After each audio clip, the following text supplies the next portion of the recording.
अयोध्या से लेकर चित्रकूट पहला फेज है, उसके बाद जो अन्य फेज हैं अयोध्या से लेकर वाया भरवाड़ी, वाया चित्रकूट, आपको रामेश्वरम तक इस देश के अंतिम छोर तक ले जाएगी। ऐसी परियोजना आपके क्षेत्र में लेकर आया। मेरे मित्रों, मेरे साथियों, आप इस बात को देख सकते हैं। बतौर विधायक रहते हुए एक विधायक का जो काम होता है, सबका काम संवैधानिक रूप से बटा हुआ है। गांव को मजबूत कौन करेगा? प्रधान जी करेगा। प्रदेश सरकार के काम को कौन लाएगा? विधायक लाएंगे। केंद्र सरकार के काम को कौन लाएगा? सांसद लाएंगे। ये हमारी एक संवैधानिक ढांचा है, एक संवैधानिक व्यवस्था है। तो विधायक के रूप में प्रदेश सरकार की जितनी भी योजना, परियोजना, हमारी 3 परियोजनाएं खंडे बस्ते में गई। एक आपके क्षेत्र में अग्निशमन का केंद्र में ले आ रहा था, जो सेंक्शन है, मगर पैरवी न होने के कारण फाइल ठंडे बस्ते में पड़ी है, क्योंकि अपने क्षेत्र में अग्निशमन का केंद्र नहीं है। पश्चिम सरीरा में है, सैनी में है, मंझनपुर में है, मगर पूरी चायल तहसील में अग्निशमन का एक भी केंद्र नहीं है। एक मैंने ट्रांसफार्मर का वर्कशॉप सेंक्शन करवाया। 250 तक के ट्रांसफार्मर मंझनपुर में बनते हैं, मगर 250 के ऊपर 400 या 630 के ट्रांसफार्मर कहां से आते हैं? भमरौली या नैनी, मतलब दूसरे जिले से।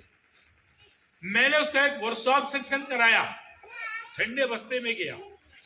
आप लोगों ने न्यूज़पेपरों के माध्यम से पता चला होगा, मैं भरवारी को तहसील बना रहा था, अवाम का बिरुआ भरवारी में आ रहा था, और उस तहसील के लिए नोटिफिकेशन भी उसका जारी हो गया,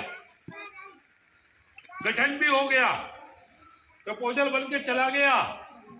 चायल का कुछ हिस्सा, सिरातू का हिस्सा धाता तहसील को, धाता ब्लॉक को सिरातू तहसील में जोड़ा जा रहा था।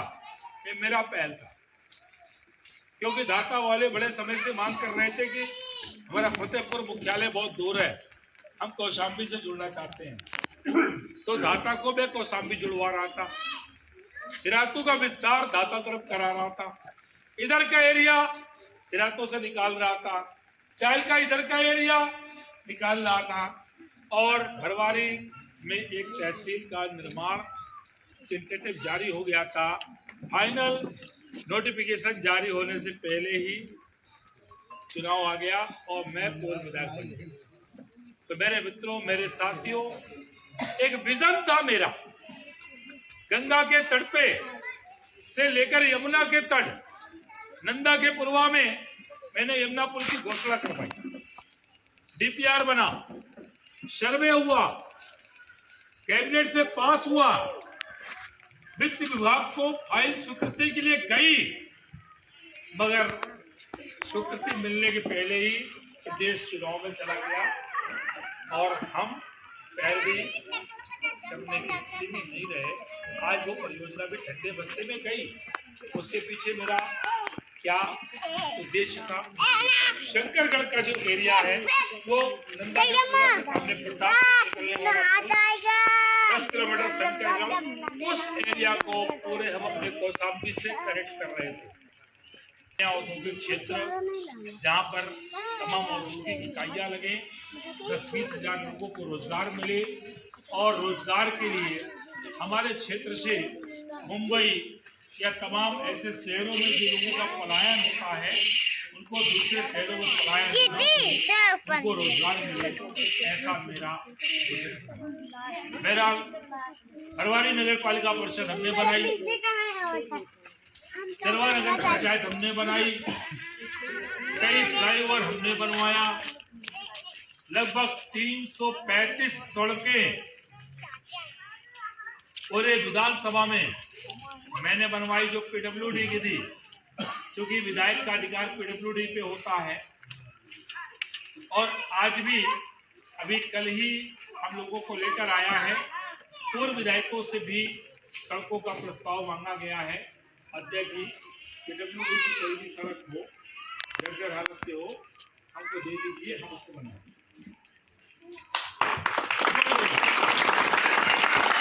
ये जो हम झरुआ रोड अंदर आए, ये जिला पंचायत है, ये रोड किसकी है? ये बताओ।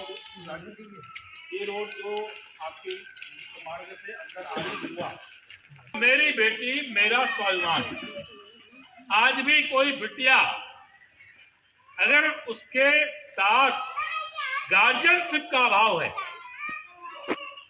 गार्जियन नहीं है, तो उस बिटिया के लिए संजय गुप्ता और संजय गुप्ता रिद्धि सिद्धि फाउंडेशन उसके साथ खड़ा होने को तैयार है।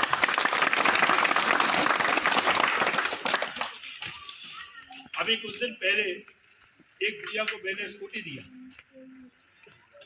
उसके पिता नहीं थे, छोटी सी थी, तभी उसके पिता गुजर गए। उसकी माँ आंगनबाड़ी की कार्यकर्त्री के रूप में छोटी सी बेचारी नौकरी करके अपने 3 बच्चों को पढ़ाना लिखाना, घर का परिवार का खर्चा चलाना। उस बच्ची को मैंने स्कूटी दिया, मुझे बेहद अपार खुशी हुई। यहाँ पर मैं आया हूँ, मुझे एक एप्लीकेशन मिल रही है। ये बच्ची है प्रिया दिवाकर, प्रिया नाम है तुम्हारा बेटा? तुमने कक्षा 8 कहाँ से किया है? हिंदी मीडियम से किया कि इंग्लिश मीडियम? हिंदी मीडियम। ये बिटिया कक्षा 8 किसी लोकल स्कूल से पास हुई। इस बिटिया ने मुझे एप्लीकेशन दिया है कि मेरे पिताजी नहीं है। हाँ, नहीं। क्या सचमुच इसके पिताजी नहीं है? नहीं। और ये बच्ची अच्छी शिक्षा आगे ग्रहण करनी चाहती है।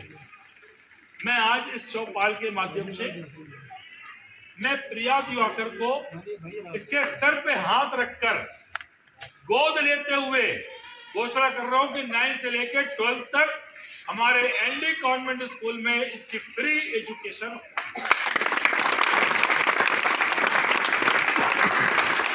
कल से तुम आ जाना बेटा स्कूल। संजय गुप्ता जिंदाबाद, संजय गुप्ता जिंदाबाद। 1 रुपये फीस नहीं देगी। और बताओ मुझे तुम्हारे लिए क्या करना है? ड्रेस कौन बनवाएगा, कॉपी किताब कौन लेगा, बैग कौन लेगा, इसका पैसा है कि नहीं? उधर न देखो, मेरी तरफ देखो। है नहीं है? चलो, मैंने तो गोद लेने की बात की है, वो भी हम दिलाएंगे।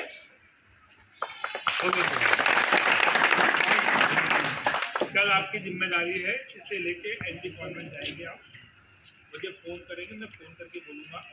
एक तो इसका कल दाखिला होगा, फिर आपको वहाँ से एक पेमेंट मिलेगी। उस पेमेंट से आप इसको ले जाके मार्केट में आप इसे बैग दिलाएंगे, बुक्स दिलाएंगे, कॉपी दिलाएंगे, स्टडी मटेरियल दिलाएंगे और साथ में 2 सेट ड्रेस, 2 सेट पूरी कंप्लीट ड्रेस, जूता मोजा सब कुछ बेटा हम कल सुबह कर लेंगे। ठीक है?